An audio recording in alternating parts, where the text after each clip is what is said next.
I'm trying to think of how I would pronounce that in Spanish. Siestato. A permanent siesta. Wait, no, that would be dead, wouldn't it? I'm going in the wrong direction. Wow. Muerte.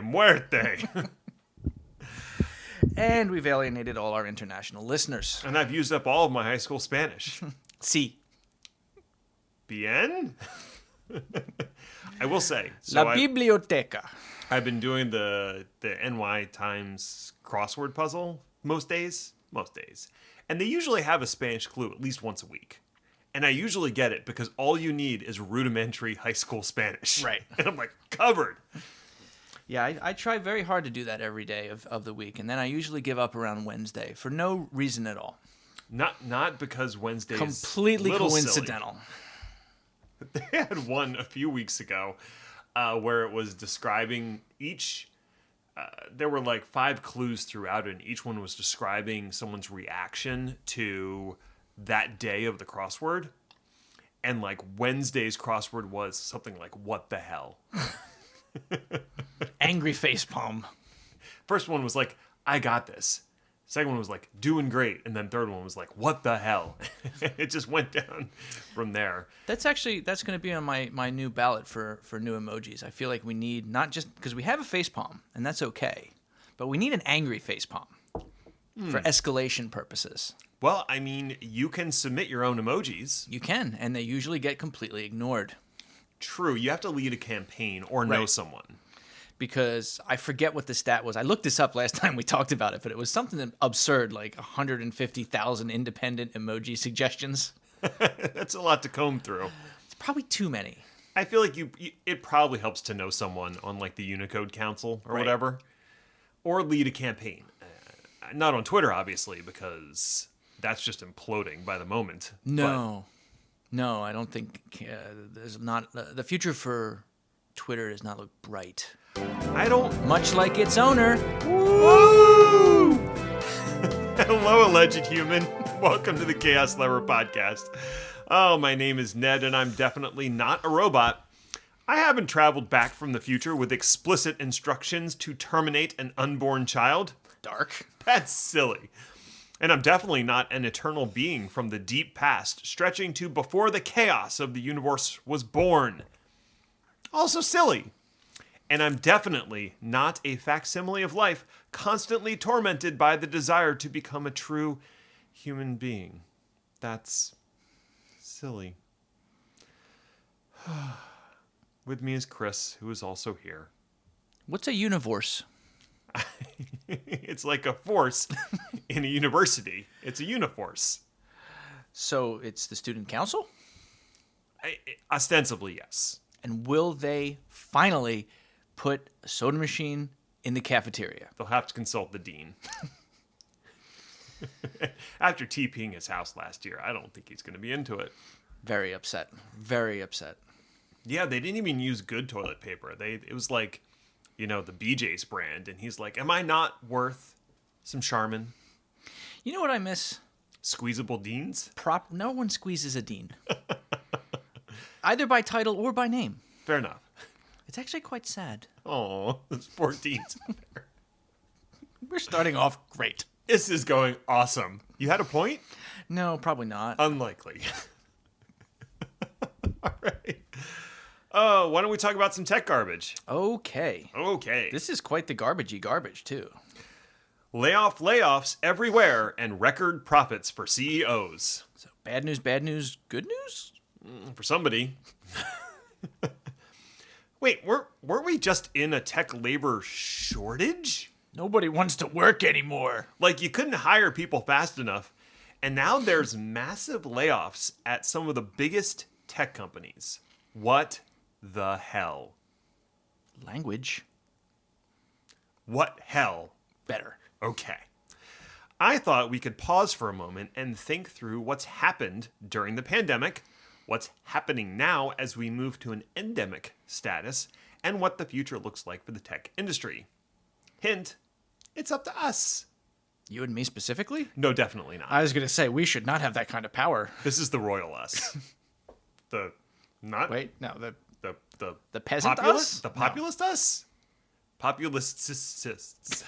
The proletariat us. Yes, moving on. Okay, so let's start with where we are.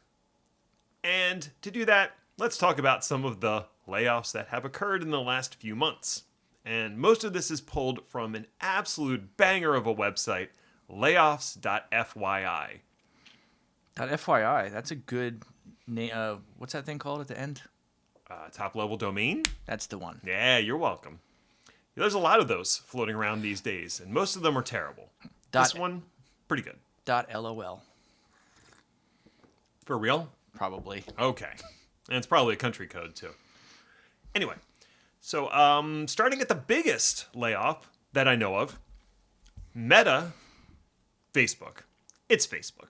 Facebook lays off 11,000 people, amounting to 13% of its total workforce. Damn.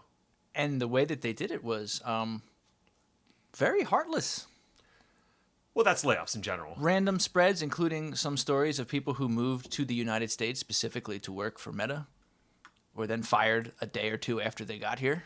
Awesome. I'm sure that works really well for their visa. Super cool. Yeah, super cool. Well done, brah.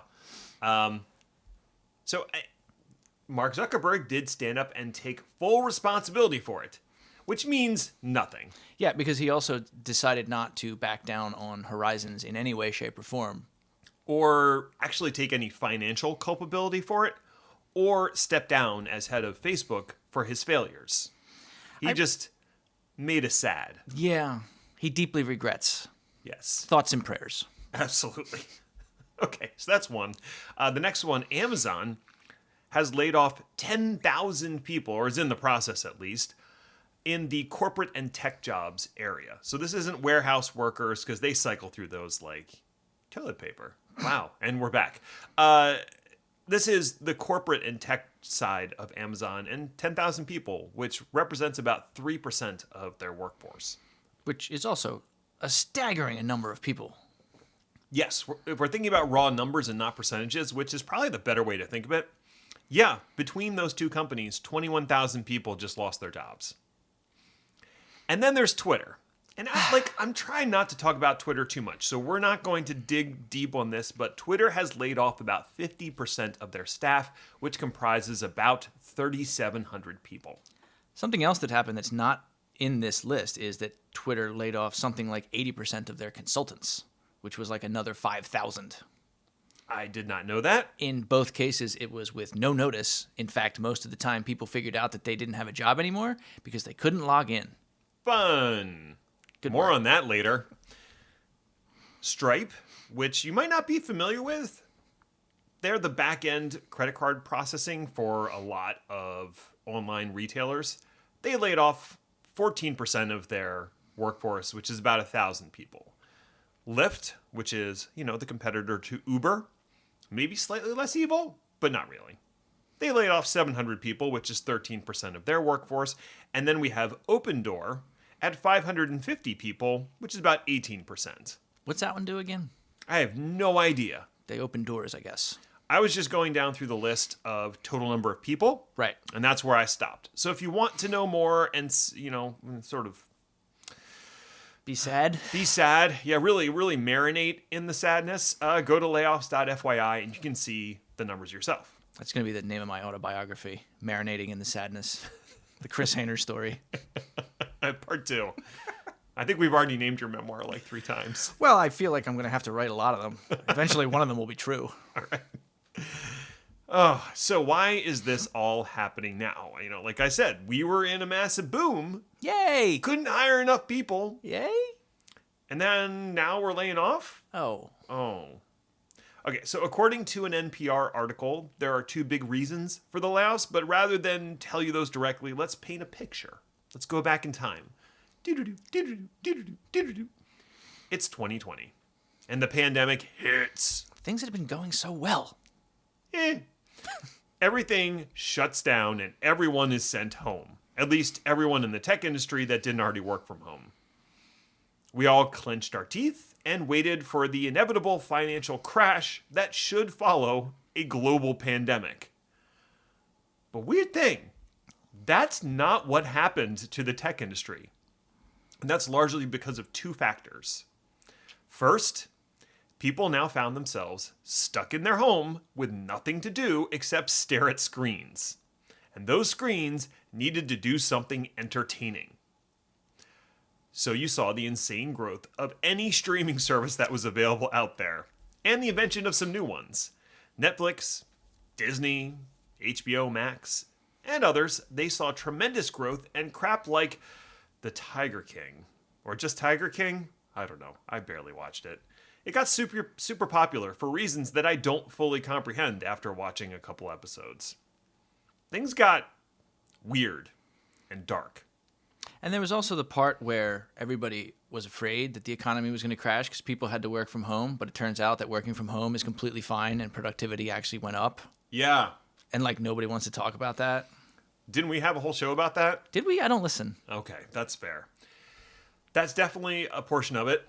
Everybody was like, well, no one's going to work at all. They're just going to, play with their children. And parents were like, fuck, no. Give me some work. I didn't even know we had these.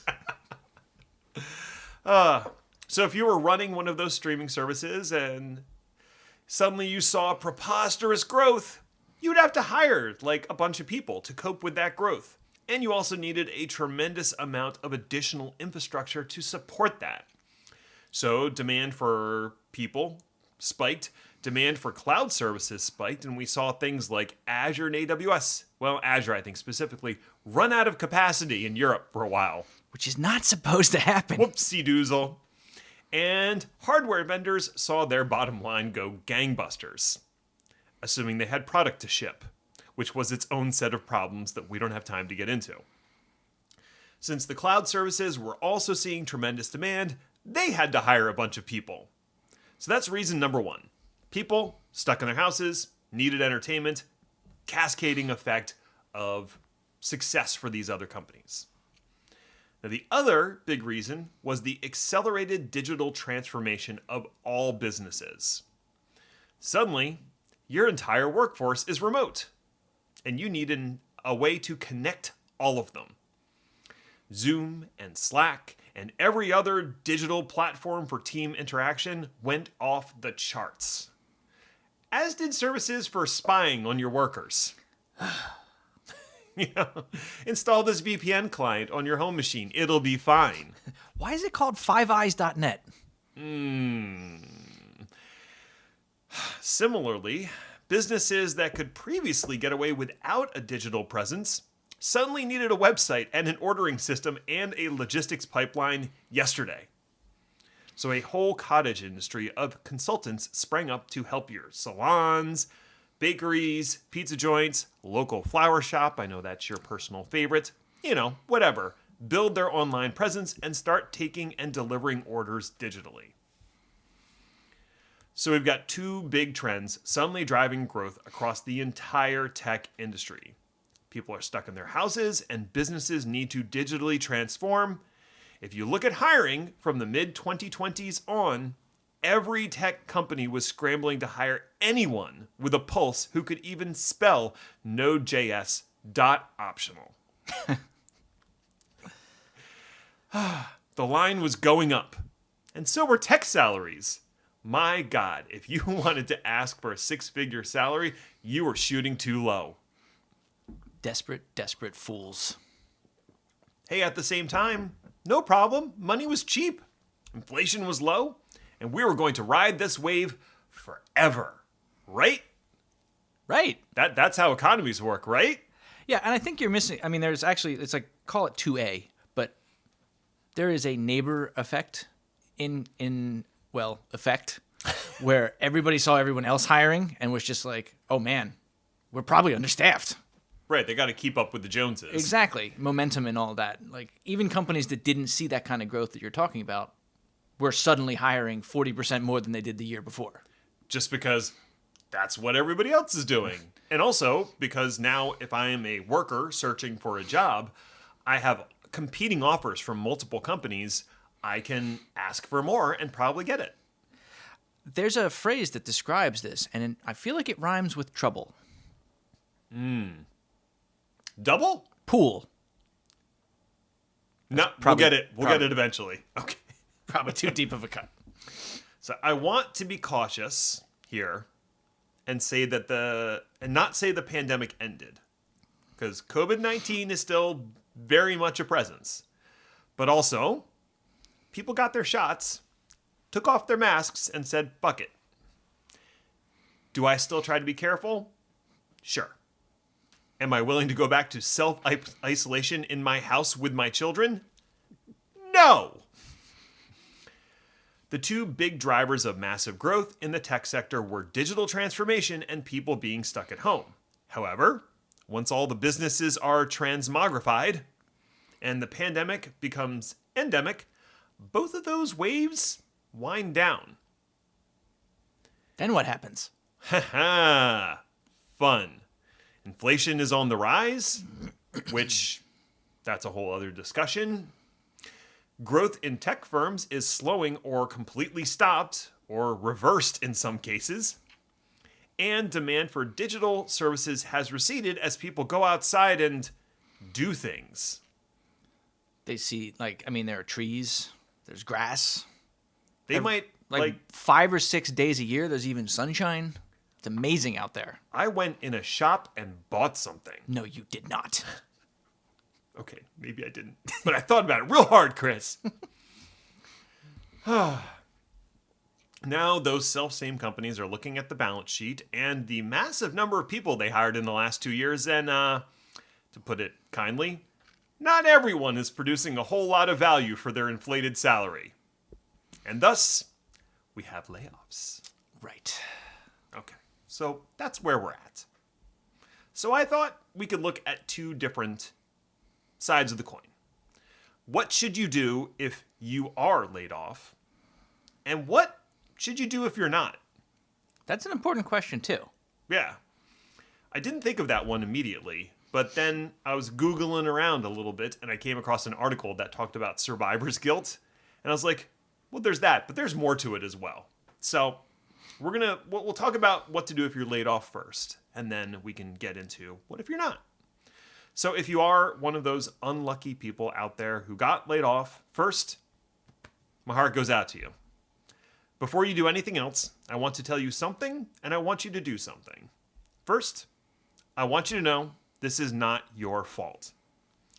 Most of these companies recklessly hired too many people during the boom, and now they've decided they need to shed some of that load.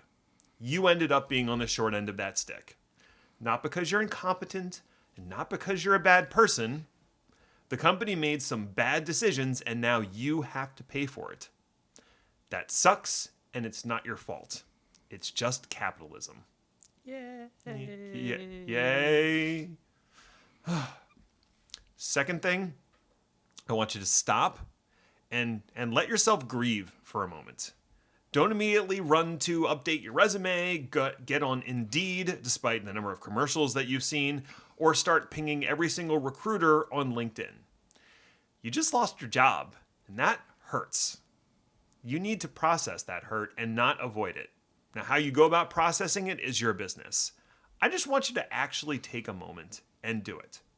Hopefully you got a severance package that allows you to take that time.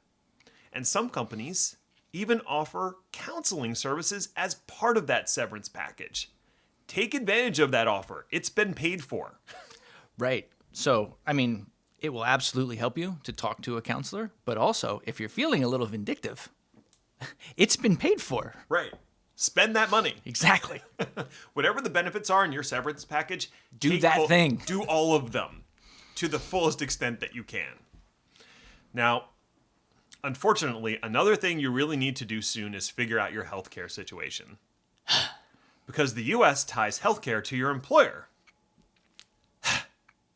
There's a good chance you're going to lose that healthcare in about 30 days. Now, you can sign up for Cobra, which, although it sounds awesome, actually kind of sucks. It's pretty bad. Bad. It allows you to stay on your previous employer's healthcare, but you have to pay full freight. Or you can look to alternatives. If your partner has health insurance, you can join their plan. Now, normally, you could only make those sort of changes during what's called open enrollment. But Getting laid off is what's known as a qualifying event, something that carries a lot of weight in the healthcare world. And that means that you and your partner can now make changes to your healthcare plan to bring you on board. And in any event, we're in an open enrollment period. Huzzah! Maybe. Well, it depends on your healthcare, but it should be in an open enrollment period from the beginning of November to the end of December. Regardless, I believe you have 90 days after the for event the qualifying event, right? to make the change. So, get on that. And if all else fails, there are health insurance plans out there that are available under the Affordable Health Care Act, and they're not too expensive. Are they great? No. At the very least, they're cheaper than Cobra. And at the very least, they're cheaper than going to the hospital without health insurance. There's the one. All right. So if there's one thing we can take away from the last 2 years, it's that everyone needs health insurance. And that includes you. Dave. Especially you, Dave. I know what you did last summer. Once you've processed things and you're ready to go on the job hunt, now comes the fun part. I actually kind of mean that. This could be the fun part if you take it, take the right perspective on it. You now get to decide what type of job and company you want to work for next. Make a list of must-haves and nice-to-haves, and also some deal breakers. Dust off that resume and bring it up to date, and start reaching out to friends in the industry to see who's hiring and what they're looking for. You could even engage a recruiter, although personally I've had way more success talking to my personal network. And I want to stick to that set of lists that you talked about, because that's really important in a time like this.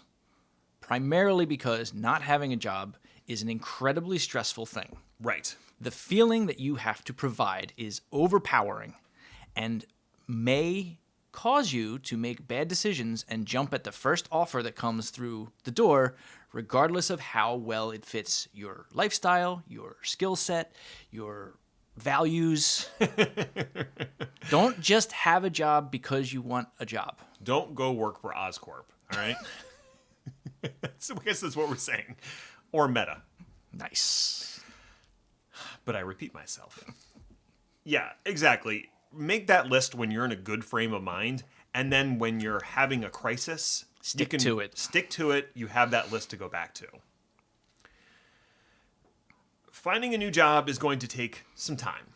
And unless you're already a serial job hopper who's been doing this every, 2 years or 18 months or whatever, your interview skills are likely kind of rusty.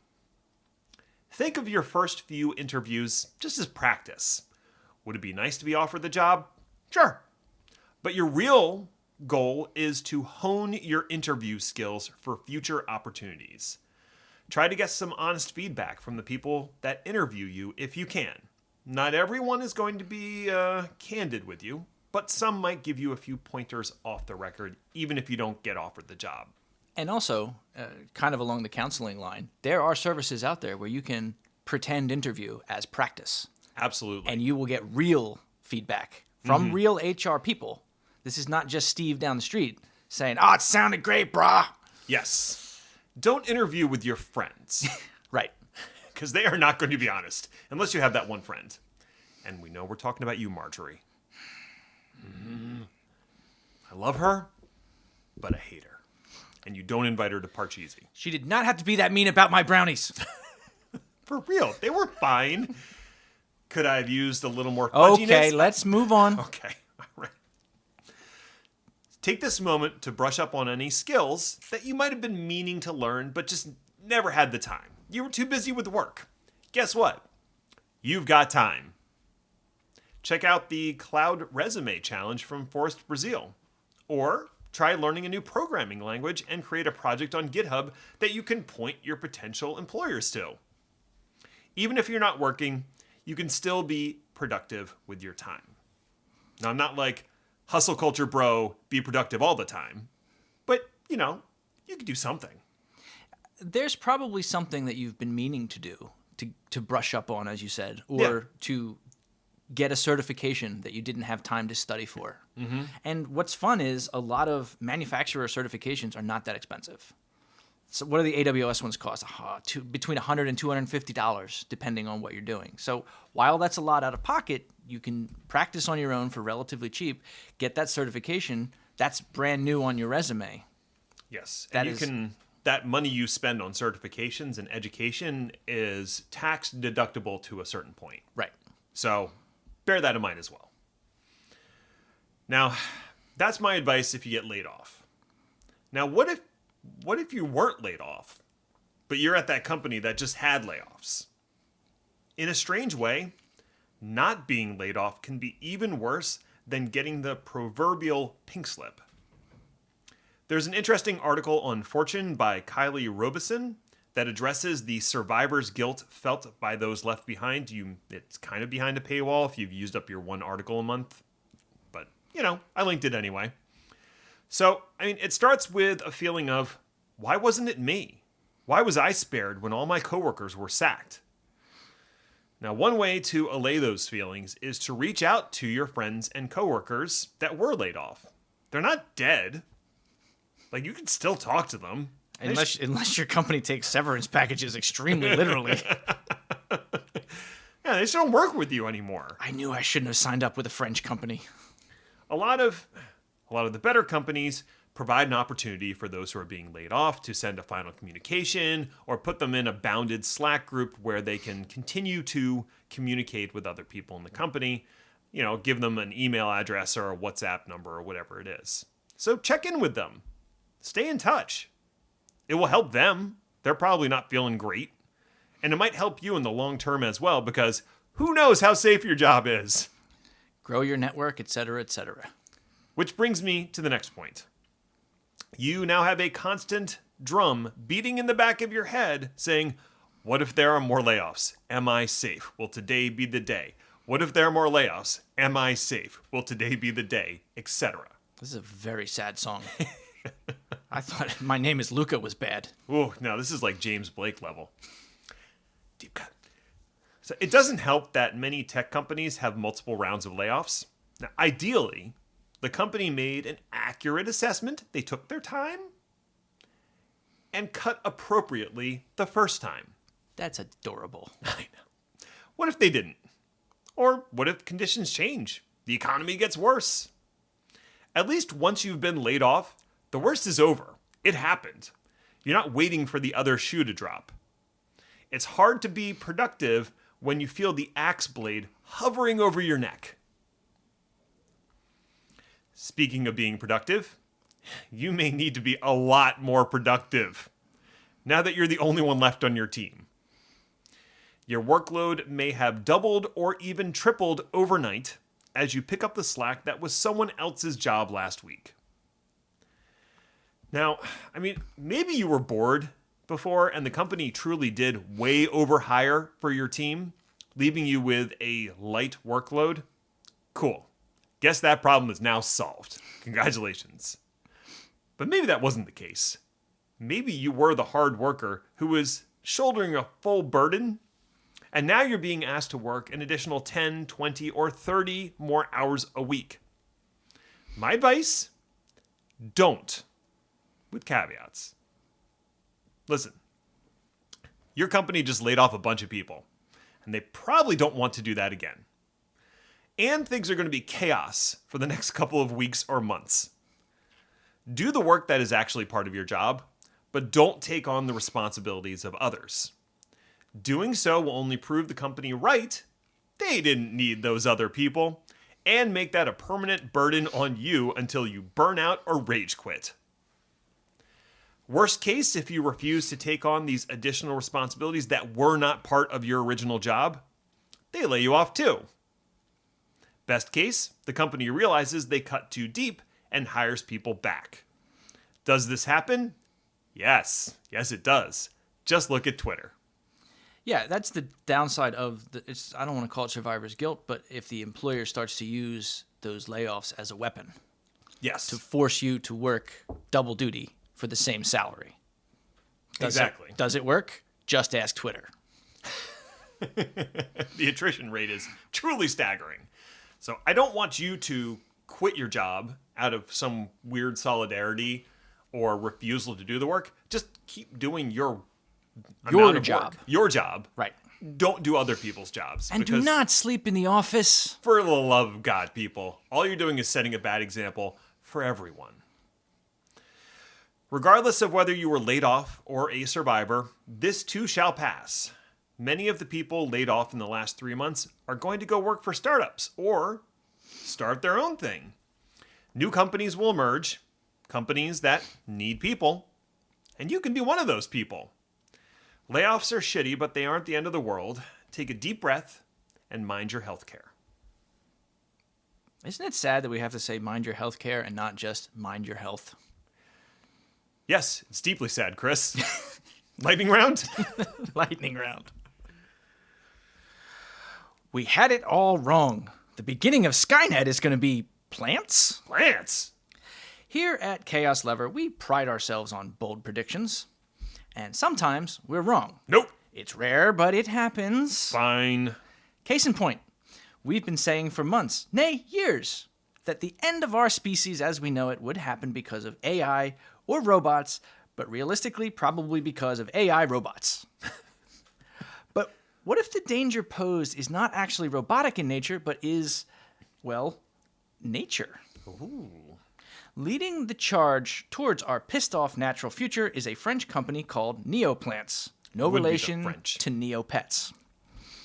Their goal is to genetically engineer a common vine-type plant so that it is capable of filtering toxins out of the air. Toxins, I hasten to add, that are entirely in the air because of human industrial activities. And it appears that they have succeeded. Their high-tech houseplant, called Neo P1, is available for purchase now for the low, low price of $179, which, compared to an industrial air scrubber, is actually not bad price-wise. Fair. So this is great news, right? Maybe. We all like clean air, and the plants don't use electricity. By all accounts, this is a win for us. But what about the plants, though?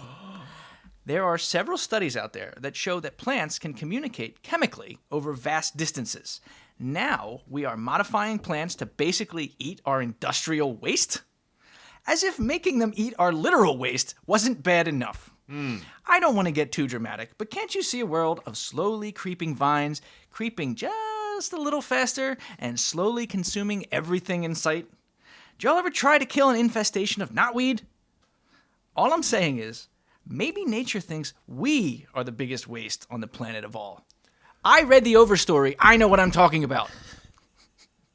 Wow. Okay. Do you need like 5 in a juice box? This is the only Twitter story I'm going to tell, and it's just because it is goddamn hilarious. Twitter engineer calls out Muskie gets sacked. I've been trying to avoid the stink of Elon mucking up Twitter, but sometimes the Musk is unavoidable. And in this case, goddamn hilarious. On Sunday, Elon posted a tweet, quote, "To apologize for Twitter being super slow in many countries. App is doing greater than 1,000 poorly batched RPCs to render a home timeline." End quote. A senior software engineer named Eric Fraunhofer took exception to Elon's implication and technical acumen and decided to take his employment into his own hands by publicly disagreeing with Elon on the selfsame platform. Eric basically said Elon's statement was flat out wrong based on, actual experience writing the platform. When Elon pushed back and asked about the right number of RPC calls, Eric replied flatly that the apps don't make any RPC calls. They don't use it. Former Twitter engineer Ben Lieb jumped in to say that, quote, "As former tech lead for Timeline's infrastructure at Twitter, I can confidently say this man has no idea WTF he's talking about." End quote. He's referring to the Musk? To the Musk, yes. He was backing up Eric. Another, this time a staff software engineer and tech lead at Twitter named Sasha Solomon, also chimed in to ask, quote, you did not just lay off almost all of infra and then make some sassy remark about how we do batching. Like, did you even bother to learn how GraphQL works? End quote. GraphQL is an alternative to a REST API that is capable of bundling queries together and dynamically parsing them out to other endpoints while caching and batching customized results. It's super cool. Elon, being the true petty man-child he is, wielded the only tool left in his bag when confronted with technical expertise and superior intellects. He has sacked both Eric and Sasha and announced as much on Twitter. Christ, what an asshole.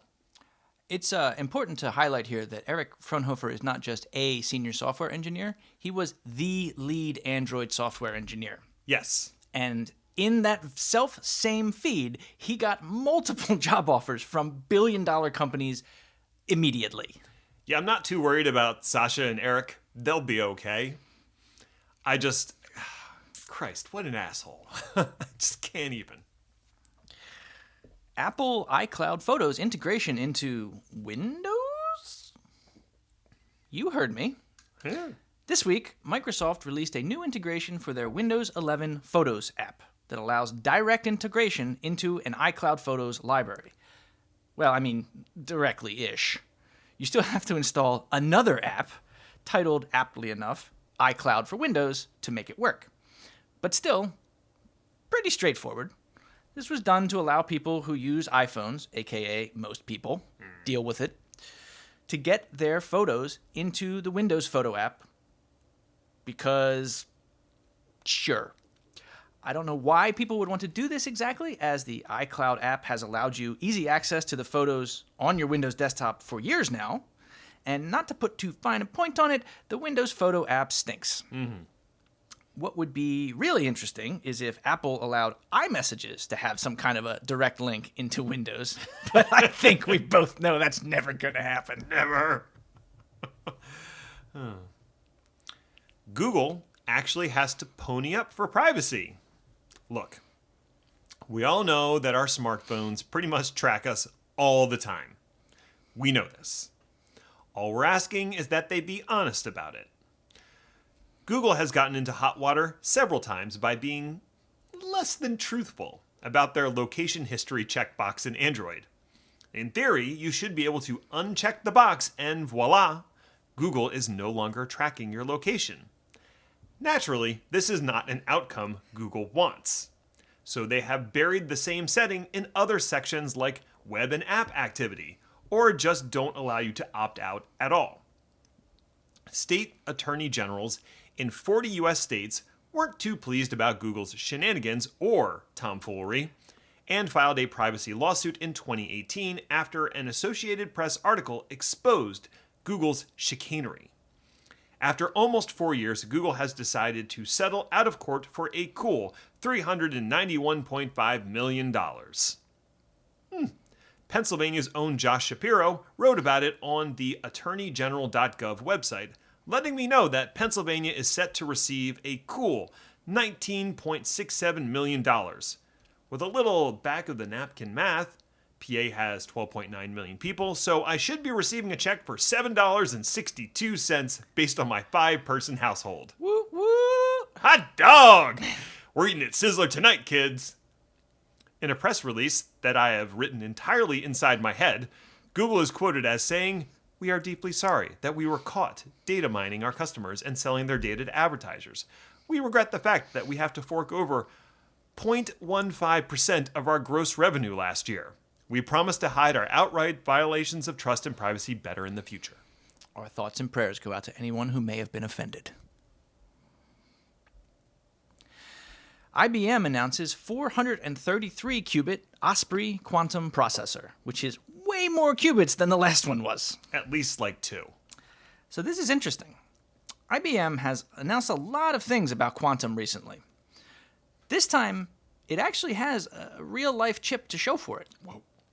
They have been running a crazy aggressive quantum program for a while, promising a 4,000 qubit system by 2025. If you remember from our show in October, the smart money was on a 2,000 qubit system by 2032 or so. So IBM's claims have been met with a bit of skepticism for a while. This announcement, however, might change some minds. The Osprey processor boasts 433 qubits, which is up from the 127 qubits IBM had in their Eagle processor released 2021. So, wow. Time, am I right? So if you're doing the math at home, that's 25 times more qubits. It's quantum math. Don't worry about it. Okay. Although, it is still important to remember that these are just raw numbers. There is still a lot of fascinating and borderline incomprehensible problems in the quantum computing world before we get to a reliable number of usable qubits. So it is likely that our 10-year timeline is still the one we should use when it comes to solving real-world problems. I highly recommend Sabine Hassenfelder's YouTube channel. She does a bunch of stuff about quantum, like the real implications, and she deflates some of this a little bit. Well, the one that I saw was the biggest problem that quantum can solve right now is factorization, and they're only up to the number 21. Yeah, but after that, it's to the moon. Speaking of which, adorable CubeSat sent to the moon. Loves Pink Floyd? I thought maybe we could end the episode on something more uplifting. All the way to the moon? The Capstone spacecraft has officially reached orbit around the moon, making it the first and only CubeSat to adopt a stable orbit around La Luna. The journey was a long one, starting with a successful launch on an Electron rocket from Rocket Lab, lifting off from New Zealand. Capstone then spent the next 5 months taking the long way around to arrive at the moon, using a ballistic lunar transfer technique that leverages the gravity of the sun. Fancy. The goal was to minimize the needed propellant and also prove the theoretical technique developed by engineers at NASA. Why did they have to save on propellant? That's because the CubeSat itself is an adorable 12U system weighing in at a mere 25 kilograms. Imagine a really small mini fridge or maybe a larger size microwave, and you're in the right ballpark. Seriously, this thing is adorable. The little spacecraft that could slipped easily into its orbit around our biggest satellite using a mere 0.44 newtons of thrust to execute the maneuver. The successful placement of the Capstone spacecraft paves the way for NASA's much bigger plan of a small space station orbiting the moon called the Lunar Gateway. No fun acronym? Oog. Capstone will continue to orbit the moon for at least the next 6 months, possibly 12, while it gathers information and tests its autonomous spacecraft-to-spacecraft navigation service, removing the need to phone home to Earth for positioning data. The system is called the Cislunar Autonomous Positioning System, or CAPS, which is the first half of the spacecraft's name. The other half? Technology, Operations, and Navigation Experiment. You gotta love a good backronym. Congratulations to the teams at NASA, Advanced Space, and Rocket Labs. We may escape this hellish prison yet. Rocket Labs, of course, completely unaffiliated with Rocket League. Unfortunately, I would like to see them do something together. It'd be amazing. Hey, thanks for listening or something. I guess you found it worthwhile enough if you made it all the way to the end, so congratulations to you, friend. You accomplished something today. Now you can go build a spacecraft using instructions from your dreams, travel to distant galaxies using a temporal bubble, and realize that the journey itself was the reward. You've earned it. You can find me or Chris on Twitter at Ned1313 and at Hainer80 respectively, or follow the show at Chaos_Lever if that's the kind of thing you're into. Show notes are available at chaoslever.com if you like reading things, which you should not. Podcasts continue to be better in every conceivable way. We'll be back next week to see what fresh hell is upon us. Ta-ta for now. Did you ever read the Overstory? I don't even know what that means. But it makes me think of The Undertale, which is a great game. Everybody should go play it. It's more fun. Okay. Good. Fine. Great. Wonderful. Did you hit stop yet? No.